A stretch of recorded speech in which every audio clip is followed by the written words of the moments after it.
Hello everyone. बेटा हम लोग स्टार्ट करेंगे नया चैप्टर, चैप्टर नंबर 4 प्लानिंग। दोबारा अपन इंडेक्स को देखें तो चैप्टर नंबर 1 होता है nature and significance of management. ठीक है, यानी कि अपन पूरी पढ़ाई जो कर रहे हो किसके ऊपर कर रहे हैं? मैनेजमेंट के ऊपर। अपन को सीखना है मैनेजमेंट। अपन को क्या सीखना है? एक काम अगर मैनेजमेंट से करेंगे तभी जाकर हम अपने गोल को अचीव कर सकते हैं। ठीक है, तो अभी कौन सा काम मैनेजमेंट से करने की बात आ रही है? अभी पढ़ाई तो अपन को बिजनेस के हिसाब से कराई जा रही है कि बिजनेस अपन कैसे करें? मैनेजमेंट के साथ। कैसे करें? मैनेजमेंट के साथ। ठीक है, लेकिन मैनेजमेंट का यूज सिर्फ बिजनेस में ही होता है क्या? अभी तुम जैसे पढ़ाई लिखाई कर रहे हो उसमें मैनेजमेंट नहीं आता क्या? आता है। तुम्हारे घर का जो काम है उसमें मैनेजमेंट नहीं आता क्या? मम्मी वगैरह जो काम संभालती है, आता है क्या मैनेजमेंट? हाँ, हर काम में मैनेजमेंट आता है। ठीक है, तो मैनेजमेंट से अगर अपन कोई काम करें, जैसे घर का काम भी अगर मैनेजमेंट से हो ना, तो क्या होगा बेटा? अच्छे से काम चलेगा, रिसोर्सेज का वेस्टेज नहीं होगा, बिल्कुल कम हो जाएगा, ना के बराबर हो जाएगा, वेस्टेज नहीं होगा। ठीक है, और शॉर्टेज भी नहीं होगा, ना रिसोर्सेज का वेस्टेज होगा ना रिसोर्सेज का शॉर्टेज होगा, हर चीज़ वेल ऑर्गेनाइज होगी। ठीक है, ऐसे तुम पढ़ाई भी अगर मैनेजमेंट से करोगे तो हमारा जो एम है, जो गोल है, हम वो अचीव कर सकते हैं। सकते बोलते अपन, ठीक है, कर लेंगे नहीं बोलते। तो हर काम किससे हो सकते हैं? किससे कर सकते हैं हम लोग? मैनेजमेंट से। और करना भी किससे चाहिए? ठीक है, हर बड़े काम, इंपॉर्टेंट काम मैनेजमेंट से ही करना चाहिए। अब तुम बोलोगे सर मैनेजमेंट से करना चाहिए, बताओ तो पढ़ाई मैनेजमेंट से कैसे करें? तो मैनेजमेंट से काम करने के लिए अपन को, जैसे बिजनेस की बात कर रहा हूँ मैं अभी बिजनेस की कर रहा हूँ। मैनेजमेंट से काम करने के लिए, बिजनेस करने के लिए अपन को क्या सीखना पड़ेगा? पहला, प्रिंसिपल ऑफ मैनेजमेंट। ठीक है, जो तुमने किस में सीखा? चैप्टर नंबर 2 में तुमने सारे प्रिंसिपल पढ़ लिए। होश में सारे बच्चे, लास्ट तक, पीछे तक। मैनेजमेंट से काम सीखने के लिए सबसे पहले क्या सीखना पड़ेगा? प्रिंसिपल ऑफ मैनेजमेंट, जो तुमने सेकंड चैप्टर में सीख लिए। उसके बाद तुम्हें सीखना पड़ेगा फंक्शंस ऑफ मैनेजमेंट। और फंक्शन में सबसे पहला फंक्शन क्या आता है? Chapter number 4। और प्लानिंग करने के लिए तुम्हें क्या चाहिए? Data, information. बिना इंफॉर्मेशन के प्लानिंग कर सकते हो क्या? एक लड़का तुम्हारे सामने लाके खड़ा कर दूं, मैं कब बोलूं करो इसकी प्लानिंग, तो तुम बोलोगे कौन है, क्या करता है, कौन सी पढ़ाई कर रहा है, कैसा रिजल्ट है, इसकी परफॉर्मेंस बताओ, पिछले सालों में कैसा पढ़ रहा है, क्या कर रहा है, कौन सा सब्जेक्ट वीक है, कौन सा सब्जेक्ट स्ट्रॉन्ग है, सब तो बताओ। लड़का लेके खड़ा कर दिया, बोलो करो प्लानिंग। कर लोगे प्लानिंग? जान ना बेजान, पता ही नहीं है कौन है, प्लानिंग कर लेंगे कब? तो प्लानिंग के लिए क्या होनी चाहिए हमारे पास? इंफॉर्मेशन होनी चाहिए, नॉलेज होनी चाहिए। ठीक है, साथ में प्लानिंग करने का एक्सपीरियंस होना चाहिए। ठीक है, अब प्लानिंग कोई एरा के नच्चू केरा कोई भी कर सकता है क्या? नहीं ना। तो मैं तुम्हें पहले ही बताया, आज घर में मान लो शादी हो रही है, शादी बहुत बड़ा इवेंट होता है, कोई छोटा मोटा इवेंट नहीं होता। ठीक है, कि ऐसे मतलब बच्चा सुबह उठा सो के आज ही करूँगा शादी, पापा नहीं आज ही करूँगा, या बच्चे ने कहा पापा कल करूँगा शादी, देखो कल फिक्स कर लो कल। पापा ने कहा बेटा कल, हाँ मैं तो कल ही करूँगा, आज ही सबको जिसको बुलाना लगा दो फ़ोन धमाधम। पापा ने व्हाट्सएप मैसेज डालता हूँ, ब्रॉडकास्ट लिस्ट बना देता हूँ। ठीक है, ऐसा पॉसिबल है क्या? अभी शादी से छोटे लेवल पे आओ, मान लो कहीं घूमने फिरने गए, ठीक है, उसके लिए भी क्या करते हैं? सारी तैयारियाँ, है ना, प्लानिंग वगैरह करते हैं। तो प्लानिंग घूमने फिरने के लिए भी करना है। तो अगर मैंने देखा कि मेरे घर के पास एक पर्सन था, ठीक है, वो घूम फिर के आया कहीं पे, ठीक है, अब मेरे को भी उसी जगह पे जाना है, तो क्या प्लानिंग करने के लिए उससे इन्फॉर्मेशन लूँगा मैं? है ना, क्यों लूँगा उससे इन्फॉर्मेशन? क्योंकि उसके पास क्या है? नॉलेज है, नॉलेज, पता है उसको सारी बात है। तो क्या बिना नॉलेज की प्लानिंग हो सकती है क्या? तो नॉलेज को लेना कौन सिखा रहा है अपन को? Chapter number 3। कौन सिखा रहा है? 3 का नाम है, अरे बिजनेस का पूरा एनवायरनमेंट समझ लो। अभी पूरा एनवायरनमेंट समझ लिया तो क्या प्लानिंग कर लोगे? तो क्या चैप्टर नंबर 3 के बिना प्लानिंग कर सकता हूँ? नहीं। अरे एनवायरनमेंट तो समझूंगा ना बिजनेस का। ठीक है, आज बच्चे का तुम क्या पूछ रहे हो? पूरा एनवायरनमेंट पूछ रहे हो, मतलब बच्चे के बारे में एक एक चीज़ पूछ रहे हो। तो बिजनेस के बारे में जब एक एक चीज़ पता होगी तो कर पाऊंगा ना प्लानिंग। क्या क्या पता होना चाहिए भाई? ये बिजनेस के इन्वेस्टर वगैरह कौन है, ठीक है, कॉम्पिटिटर कौन है, सप्लायर कौन है, काम क्या कर रहा है, ये सब पता होना चाहिए ना बिजनेस का।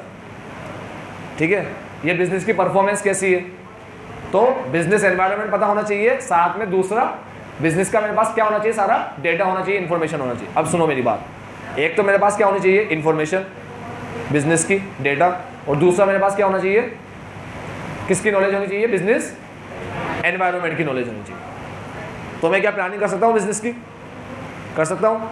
आज अगर मैकडी अमेरिका में चल रहा है तो क्या इंडिया में भी चलेगा, सेम स्टाइल से काम करेगा? तो नहीं, दिक्कत आ सकती है, क्योंकि अमेरिका की पॉपुलेशन अलग है, इंडिया की अलग है। अमेरिका डेवलप कंट्री है, इंडिया डेवलपिंग कंट्री है। अमेरिका में सारे रिच पर्सन है, ठीक है, गरीब लोग की पॉपुलेशन बहुत कम है। यहाँ सिर्फ गरीब की पॉपुलेशन है, अमीरों की तो ना के बराबर है, ठीक है। गरीबों का भारत, गरीबों का अमीर देश है, गरीबों का देश है, गरीबों का भर भर के गरीब है, ठीक है। तो मैकडी अगर इंडिया में आएगा तो क्या यूज़ करना पड़ेगा उसको, लोकलाइजेशन स्ट्रेटेजी, लोकल स्ट्रेटेजी, मतलब यहाँ पर कैसे काम करना है, समझ गए ना। तो यहाँ पर काम करने के लिए यहाँ के एनवायरनमेंट को समझना पड़ेगा, क्या उसको समझना पड़ेगा। इंडिया में काम करने के लिए क्या इंडिया के एनवायरनमेंट को समझना पड़ेगा क्या? बेटा उड़ जा बीच में से, हाँ उड़ जा।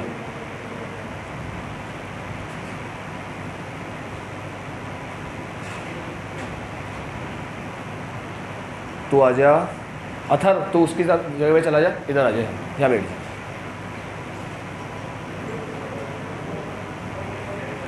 चलो अभी समझ में आया मेरे को क्या होना चाहिए मेरे पास प्लानिंग करने के लिए। जिस भी बिजनेस की प्लानिंग कर रहा हूँ उसकी नॉलेज, ठीक है, प्लस बिजनेस एनवायरनमेंट। अब पढ़ाई के साथ समझाऊँ तुम्हें, मैं जिस भी बच्चे की प्लानिंग कर रहा हूँ उस बच्चे की पूरी नॉलेज होनी चाहिए मेरे को कि भाई इसकी परफॉर्मेंस कैसी है, इसका कौन सा सब्जेक्ट अच्छा है, कौन सा सब्जेक्ट वीक है। प्लस जो एग्जाम वो देने जा रहा है उसकी नॉलेज होनी चाहिए क्या मेरे को कि नहीं? मुझे मतलब है क्या एग्जाम से, मतलब मैं 12वीं के बच्चे की जो प्लानिंग कर रहा हूँ सीए फाइनल के बच्चे की भी वैसी प्लानिंग करूँगा क्या?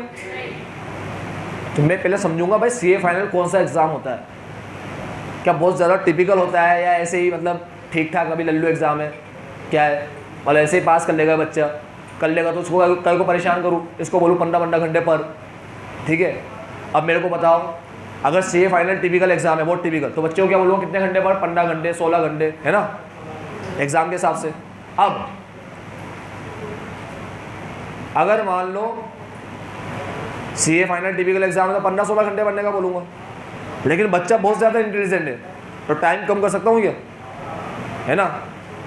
और ढीठ है तो बढ़ाना पड़ेगा कि भाई तू तेरे से नहीं हो रहा तो अच्छे से तेरा वो क्या बोलते हैं कैचिंग पावर वीक है तो तू क्या कर, टाइम ज़्यादा दे।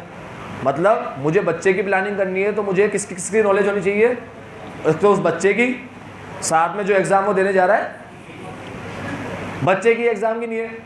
भाई बच्चा बहुत इंटेलिजेंट है बेटा तू टेंशन ही बन ले यार, 2-3 घंटे बन ले। काव्य सीए फाइनल क्या है, सीए फाइनल 2-3 घंटे बन ले, पता पड़ा सीए फाइनल ही है जो भी कुछ है, ठीक है। तो फिर मैं उसको बोलूँगा कि भाई सीए फाइनल का एग्जाम है क्या, इतना भारी है क्या, तुमने बताया नहीं पहले यार, मुझे लगा तो बहुत इंटेलिजेंट, 2-3 घंटे से काम चल जाएगा, ठीक। इसलिए दोनों की नॉलेज, इसीलिए बिजनेस की प्लानिंग करना है तो बिजनेस की नॉलेज, बिजनेस की उसकी परफॉर्मेंस वगैरह कैसी है बिजनेस की, साथ में बिजनेस एनवायरनमेंट की नॉलेज। अभी बात समझ में आती है, इसीलिए चैप्टर नंबर 3 को फिट किया गया बीच में, समझे बात। अभी रिलेट कर पा रहे हो सब चीज़ों को एक दूसरे के साथ कि क्यों इसकी नॉलेज होनी चाहिए अपन को, ठीक है। अब अपन आते हैं प्लानिंग। अब प्लानिंग ऐसा कॉमन चीज़ है ना, हर किसी को पता है प्लानिंग क्या होता है, ठीक है। तो ये समझाएगा भाई अपना प्लानिंग क्या है। इसने लिखा है planning can be defined as setting objective for a given period. एक ऑब्जेक्टिव को सेट करना, formulating various course of action, उसे अचीव करने के लिए नए नए तरीके ढूंढना, and then selecting the best possible alternative from among various course of action. अब कुछ भी अपन को समझ में नहीं आ रहा, ठीक है, तो अब इसको समझते हैं अपन। ये लिखिए प्लानिंग की डेफिनेशन, ठीक है। आओ डेफिनेशन को समझते हैं। पेज नंबर कौन सा है ये, 21।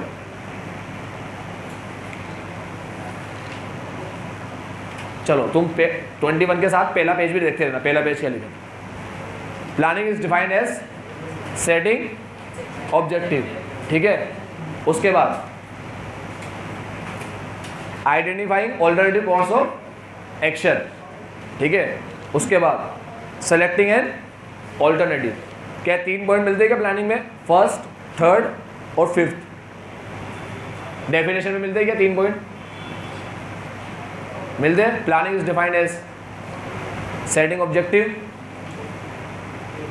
मिलते हैं, identifying alternative course of action और सेलेक्टिंग ऑल्टरनेटिव। हाँ बस वो स्पेलिंग आइडेंटिफाइंग की जगह कोई दूसरा वर्ड यूज कर रखा होगा, फॉर्मुलेटिंग यूज करना, फॉर्मुलेट करना यूज, फॉर्मुलेट बोलो या आइडेंटिफाई बोलो, ठीक है।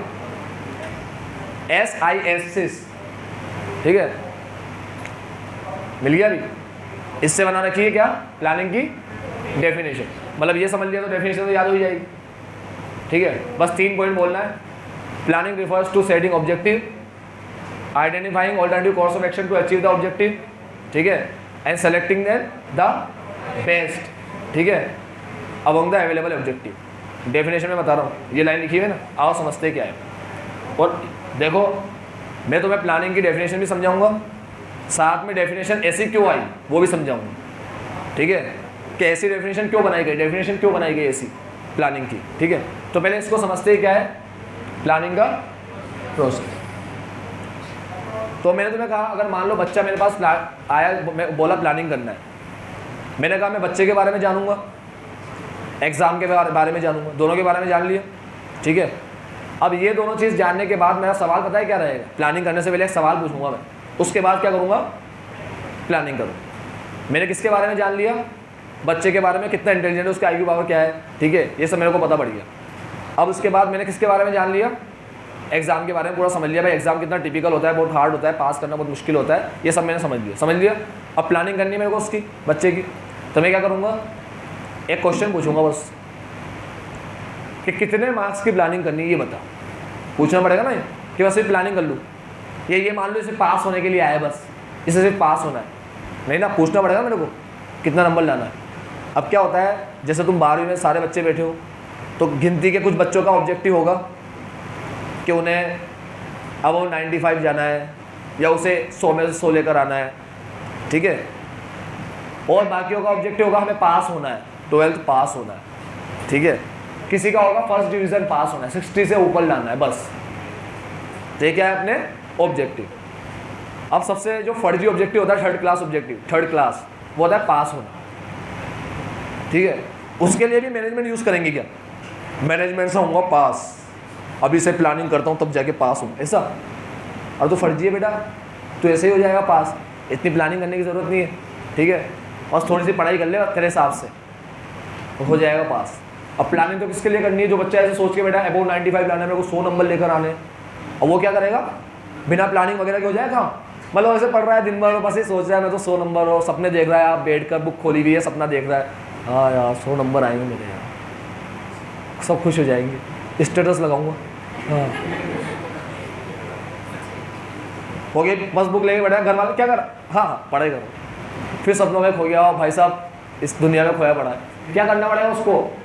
प्लानिंग करनी पड़ेगी, प्रॉपर प्लानिंग। और प्लानिंग मैनेजमेंट का सबसे पहला फंक्शन होता है, फर्स्ट स्टेप प्लानिंग। प्लानिंग से शुरुआत होती है, किसी भी काम को अगर तुम्हें करना है ना, प्लानिंग से करना। और याद रखो बच्चों, इतना इंपॉर्टेंट फंक्शन है जिसका कोई मुकाबला ही नहीं है, सबसे ज़्यादा इंपॉर्टेंट फंक्शन। जितने भी बड़े बड़े बिजनेसमैन हैं वो बिना इसके काम करते ही नहीं है, करते ही नहीं है बिना प्लानिंग के काम, इतना इंपॉर्टेंट फंक्शन। एक बार सीख लेना बेटा, जीवन सुधर जाएगा, जीवन, ठीक है, बहुत ड्रास्टिक चेंज आ जाएगा प्लानिंग करके अगर काम करना शुरू कर दिया तो।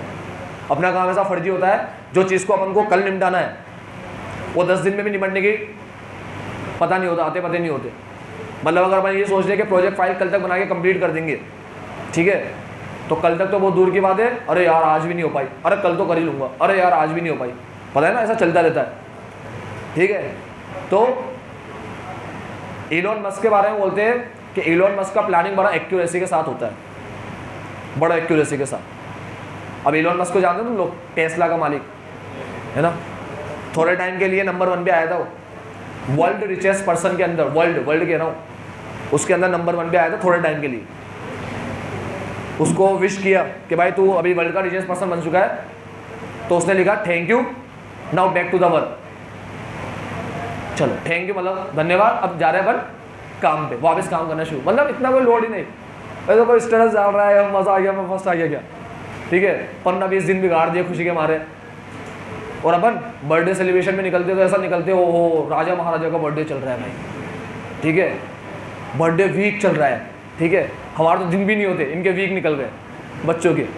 तो क्या होता है, अगर हर काम प्लानिंग के साथ किया जाए तो काम एक, लेकिन प्लानिंग के साथ क्या इंपॉर्टेंट है, जो प्लानिंग करिए उसको क्या करना पड़ेगा, एग्जीक्यूट करना पड़ेगा। एग्जीक्यूशन सबसे इंपॉर्टेंट चीज, प्लानिंग से जितना इंपॉर्टेंट प्लानिंग, सेम उतना इंपॉर्टेंस किसका है, एग्जीक्यूशन का। मतलब तुमने प्लानिंग कर ली कि यार बहुत हो गया, मैंने बहुत टाइम पास कर लिया जीवन में, अब मेरे को सीरियस पढ़ाई करना है, 12th में अच्छा रिजल्ट आना है क्योंकि 12th बोर्ड है, मेरा नाम हो जाएगा, ठीक है।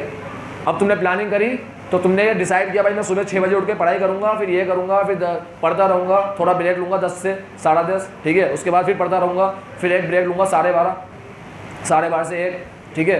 अब पता पड़ा नींद ही 12:30 खुली ब्रेक के टाइम पे, तुमने कहा यार तो ब्रेक का टाइम है वापस। तो बेटा ये प्लानिंग सही है, कहा तुम प्लानिंग कर रहे हो 6 बजे की, है ना, और तुमने पूरा ऐसे डिसाइड कर लिया मैं ऐसे ऐसे पढ़ाई करूंगा, ये कंप्लीट करूंगा, और बस प्लानिंग करके पढ़ी है, ऐसे मतलब ही नहीं आ रहा। 6 बजे का तो कभी सवाल ही पैदा नहीं हो रहा, गलती से भी झूठे मूठे भी आँख नहीं खुल रही 6 बजे। तो ये प्लानिंग सही है? नहीं, प्लानिंग बिल्कुल परफेक्ट होनी चाहिए। आज मैं तुम्हें पढ़ाने के लिए आता हूँ तो मैं पूरी प्लानिंग के साथ आऊँगा, भाई आज मेरे को यहाँ से यहाँ तक पढ़ाना है, ठीक है, मेरे को मेरा कोर्स इतने टाइम में कंप्लीट कराना है, याद कराने के लिए मेरे को ये कराना पड़ेगा, तब जाके बच्चा अच्छे से याद कर पाएगा चीज़ों को, ठीक है। अगर मैं बिना प्लानिंग के आ जाऊँ और भाई पढ़ रहे अपन लोग पढ़ रहे हैं, टाइम पास कर रहे हैं, पढ़ाई कर रहे हैं, टाइम पास कर रहे हैं, ठीक है, वो सेशन खत्म होने को आया, अपने 4-5 चैप्टर तो बचे ही, रिविजन तो बहुत दूर की बात रह गई, तो ऑर्गेनाइजेशन सर्वाइव कर पाएगा ऐसा? नहीं। इसीलिए हर ऑर्गेनाइजेशन के लिए तो प्लानिंग ये समझ लो सबसे इंपॉर्टेंट टास्क, क्योंकि कमाना बेटा, पैसा कमाना सबसे बड़ी बात है। घर वाले बोलते हैं अपन को, क्या बोलते हैं, तू 1 रुपया कमा के तो दिखा, पापा के इतने रुपए वेस्ट करता है, पढ़ाई नहीं करता, 1 रुपया कमाने जा फिर पता पड़ेगा, तो ऐसे बोलते हैं घर वाले, वो वाकई सही बोलते, वो 1 रुपया कमा के तो दिखा तू। इतना इजी टास्क नहीं होता बेटा, और जो करोड़ों कमा रहे हैं उसने उसके पीछे बहुत मेहनत करी है, बहुत मेहनत करी तब जाके कमा रहे हो, ठीक है, ऐसे ही नहीं कमा रहे। तो प्लानिंग सबसे इंपॉर्टेंट टास्क, और जितना इंपॉर्टेंट प्लानिंग उतना इंपॉर्टेंट उसका एग्जीक्यूशन, ठीक है। अब प्लानिंग की सबसे पहली स्टेज होती है सेटिंग ऑब्जेक्टिव। अब अपन को ये सारी चीज़ें समझना है तो एक एग्जांपल देता हूँ। एक मोबाइल कंपनी की मीटिंग हुई थी कोरोना टाइम पे, कोरोना का जब काल चल रहा था ना, कोरोना सबको पता ही होगा क्या होता है, ठीक है, खतरनाक बीमारी आई थी। तो कोरोना के टाइम पे मोबाइल कंपनी वालों की एक मीटिंग हुई, चेयरमैन ने कहा अपन प्लानिंग करेंगे, जो हेड थे ना चेयरमैन, उन्होंने कहा बोर्ड ऑफ डायरेक्टर से, किससे कहा, बोर्ड ऑफ डायरेक्टर से, क्या अपन मीटिंग करते हैं, अब उनको प्लानिंग करना है मीटिंग के अंदर। तो जितने भी डायरेक्टर थे सबने पहला सवाल किया कि किस चीज़ की प्लानिंग, सही बात है ना, चेयरमैन ने कहा अपन को प्लानिंग करना है, तो सारे लोगों ने क्या पूछा, किस चीज़ की प्लानिंग, किस चीज़ की प्लानिंग, क्या ऑब्जेक्टिव अपना, किसकी प्लानिंग करें। उसने कहा कि अपन को पिछले साल अपन ने 1 लाख मोबाइल सेल किए थे, इस बार अपन 2 लाख सेल की प्लानिंग करेंगे, 2 लाख मोबाइल बेचेंगे, मोबाइल फ़ोन बेचेंगे 2 लाख, इसकी प्लानिंग करना है, क्यों कैसे बेचे क्या करें, ठीक है। तो ये क्या है, सेटिंग ऑब्जेक्टिव। समझ में आया? एक पूरी कहानी सुनाऊंगा जिसके अंदर सारे पॉइंट आ जाएंगे। तो मोबाइल कंपनी वालों के अंदर चेयरमैन ने कहा अपन को मीटिंग करना है, मीटिंग में अपन लोग करेंगे प्लानिंग। तो सारे लोगों ने कहा किस चीज़ की प्लानिंग, तो उन्होंने कहा अपन ने पिछले साल 1 लाख मोबाइल बेचे, इस साल 2 लाख बेचने, ठीक है। तो 2 लाख मोबाइल बेचने की प्लानिंग करनी, 2 लाख मोबाइल सेल करना क्या है हमारा ऑब्जेक्टिव। तो ऑब्जेक्टिव होना चाहिए ना प्लानिंग के लिए, कोई ऑब्जेक्टिव नहीं तो प्लानिंग का क्या मतलब आया, समझे। तो ये पहली चीज़ समझ में है बेटा।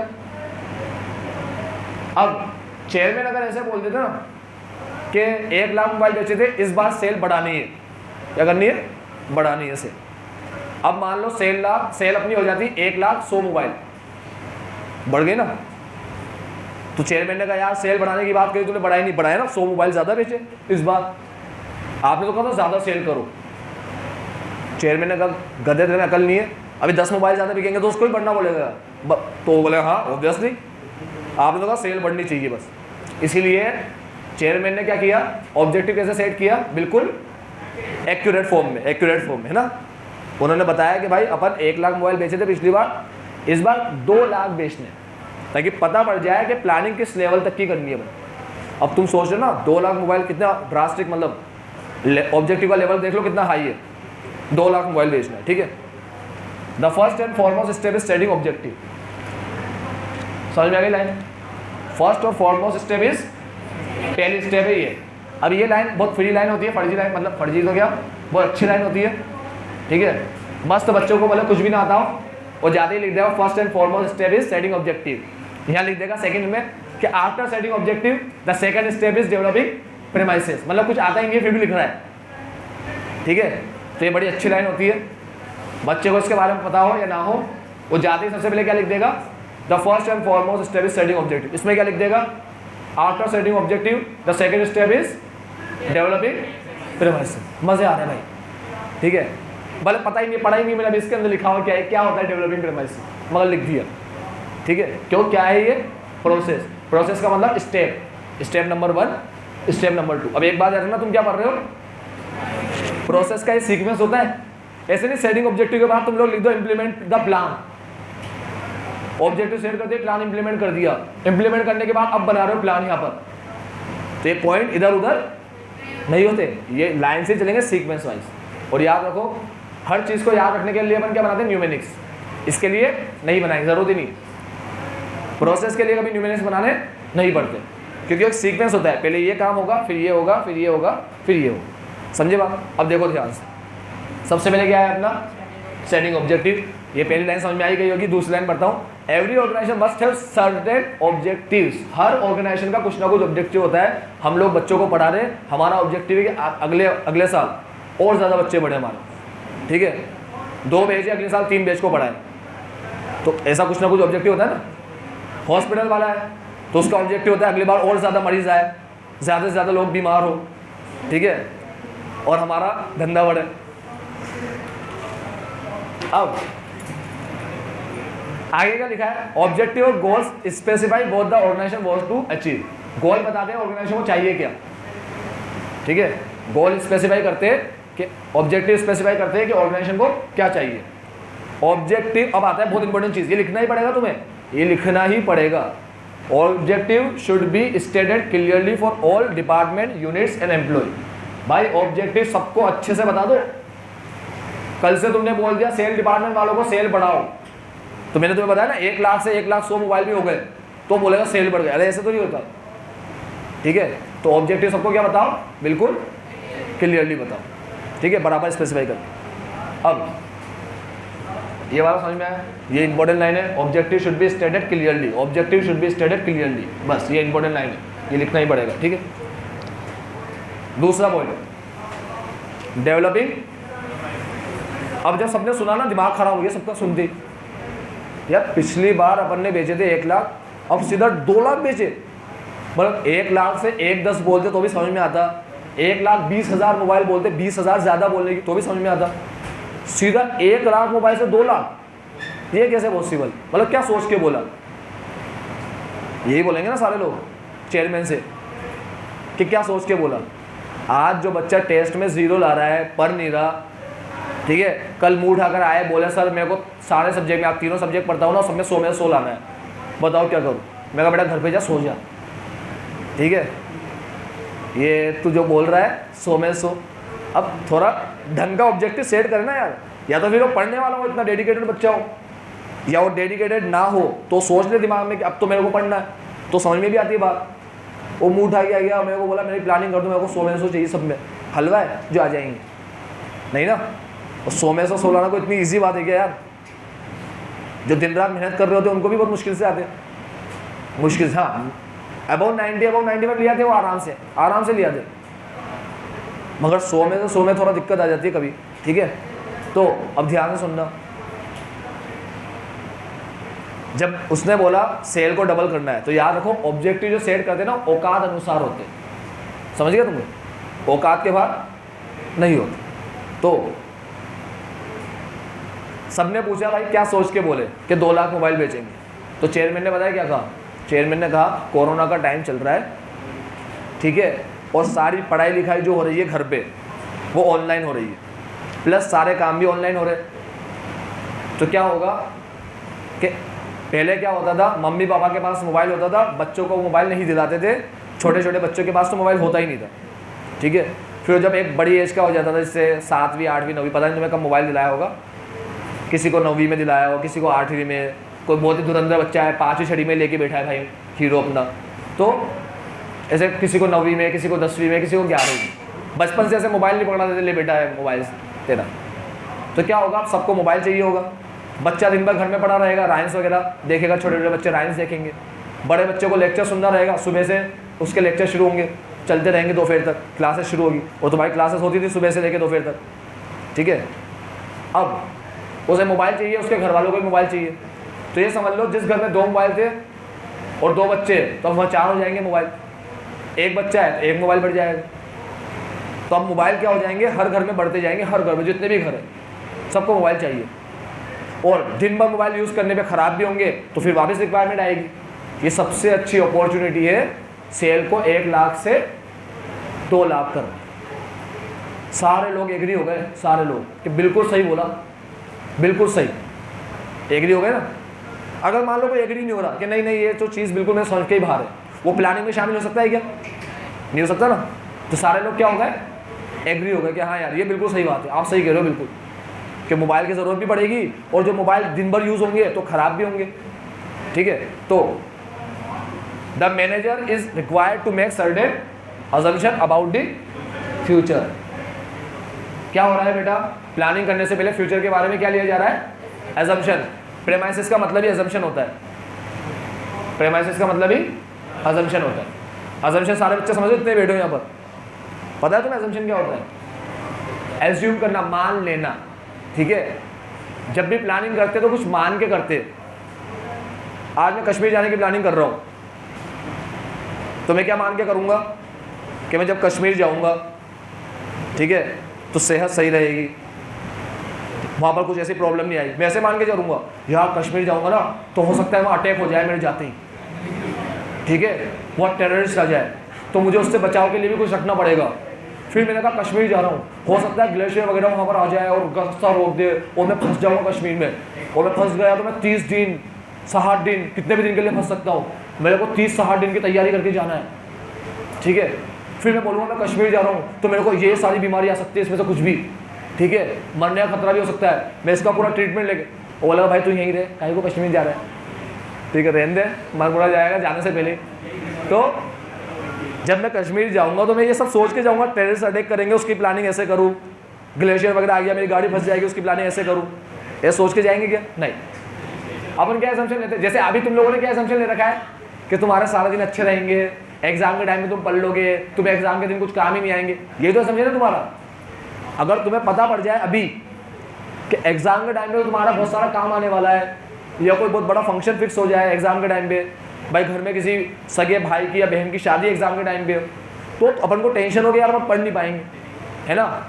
अपन को कुछ पता ही नहीं है और अपन क्या मान के चल रहे कि फ्यूचर में हमारे साथ कुछ ऐसा होगा भी नहीं, ये तो मान रहे, तभी तो अपन हीरो बन के घूमते कि हमारा फ्यूचर सिक्योर है। तो बेटा फ्यूचर के लिए क्या लेना पड़ता है, असम्पशन। अपन लोगों ने कुछ गलत असम्पशन ले रखे ना पढ़ने वाले बच्चों ने, ठीक है। अपन ने सोच रखा है कि फ्यूचर तो बहुत सर्टेन है, कोई टेंशन नहीं है, आराम से पढ़ लेंगे। तो मेरी बात सुन, हमेशा प्लानिंग से पहले क्या लेते हैं अपन, असम्पशन। हर तुम में से जितने बच्चे बैठा ना यहाँ पर, जितने भी बैठे हो तुम लोग, तुम्हारे हर फैमिली मेम्बर असम्पशन लेते हैं। अब तुम बोलोगे ना, वो बोलेंगे नहीं लेते खाली असम्पशन, अरे वो असम्पशन ही ले रहे।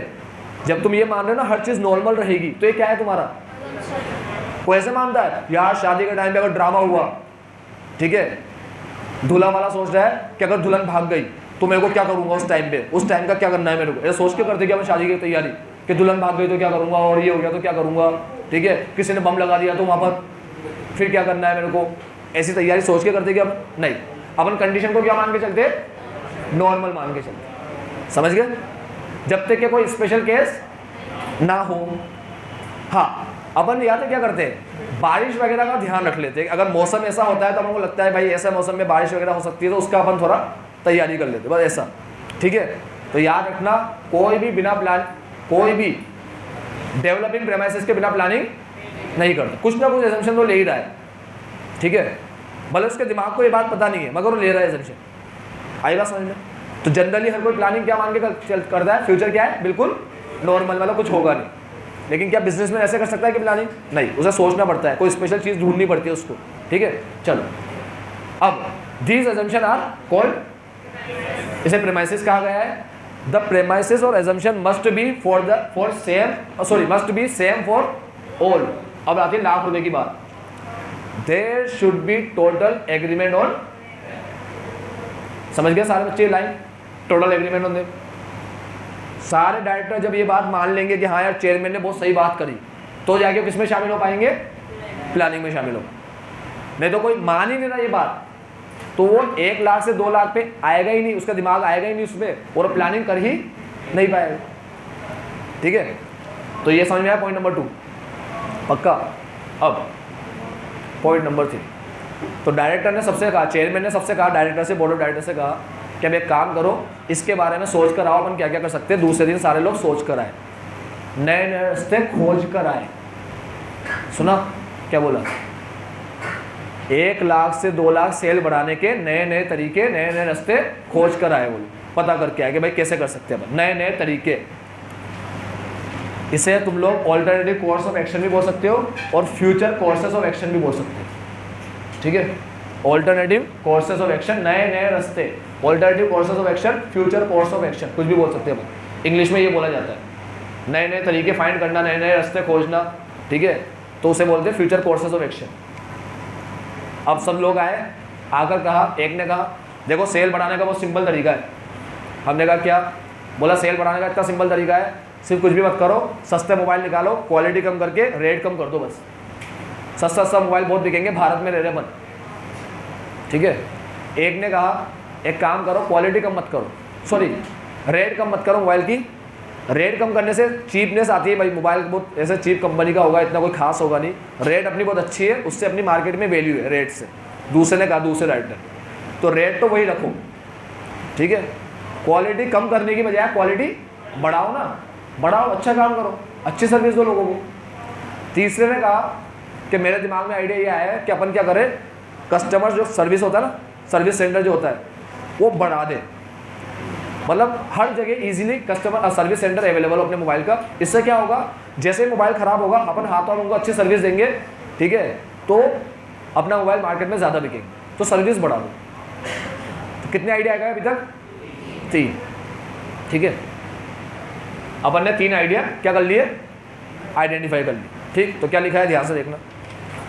There may be many ways to act and achieve objective. Objective achieve करने के कई तरीके होते हैं, कई तरीके होते हैं, एक कोई तरीका नहीं होता। All the alternative course of action should be identified. सबको आइडेंटिफाई करो, मतलब पता लगाओ।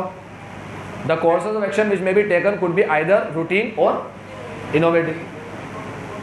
अब ये लोग जो बातें बता रहे थे, ठीक है, ये बातें रूटीन भी हो सकती है और इनोवेटिव। इनोवेटिव का मतलब होता है कोई ऐसा तरीका बताए जो बिल्कुल ही नया हो, ठीक है, जिस पे अपन कभी काम ही नहीं करें, उसे इनोवेटिव बोलते हैं। समझे क्या बोला? ऐसा कोई तरीका जो बिल्कुल ही नया हो।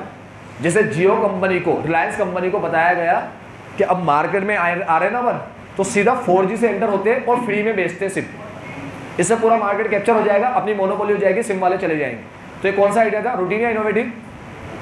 इनोवेटिव, क्योंकि इसके पहले किसी भी सिम वालों ने, किसी भी ये सर्विस वालों ने, ठीक है, टेलीकम्युनिकेशन सर्विस वालों ने ऐसा काम नहीं किया कि भाई एक तो तुम एडवांस लेवल पे आ रहे हो और सर्विस दे रहे हो फ्री में। तो पता है जियो के आने से पहले जो रिचार्ज होता था कितने का होता था? वो होता था 200 रुपये का रिचार्ज, उसमें आते थे 250 MB 3G स्पीड से जो रिचार्ज होता था ना, उसमें 200 रुपये में महीने के कितने आते थे? 250 MB, महीने के 250 MB कह रहा हूँ, 200 रुपये में आते थे। बहुत महंगा था 3G, बहुत महंगा। वहाँ पर जियो आया, उसने 1 GB पर डे दिया, पर डे, और वो भी फ्री, कोई पैसा देना ही नहीं भाई, एंजॉय कर तू, साथ में फ्री में बात कर, जीवन में बात कर ले अपना, करता ही रहे बात दिन भर सुबह से रात तक, कुछ काम धंधे मत कर, ठीक, फ्री में बात। 1 GB पर डे, यहाँ मिल रहा है 250 MB, वो भी महीने का, पर डे नहीं दे रहे, महीने का दे रहे।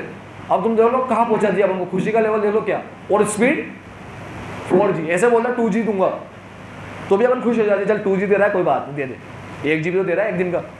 कौन सा जी दिया भाई ने? 4G। तो अब तुम देख लो लेवल क्या है, हो गया, बस छोड़। ये कौन सा आइडिया है बेटा? इनोवेटिव आइडिया, ठीक है। ये सारे आइडिया अपने पास आ गए, ठीक। अब इस आइडिया पे अपन को कल क्या करके आना है? स्टडी करके आना है, मालूम करके आना है किस आइडिया के अंदर कितने पॉजिटिव पॉइंट है और किस आइडिया में कितने नेगेटिव पॉइंट, ठीक है। इसकी कहानी पढ़ेंगे कल पॉइंट नंबर 4 से। अभी तक की बात समझ में आ गई? आज के लिए इतना ही, bye, take care, have a nice day.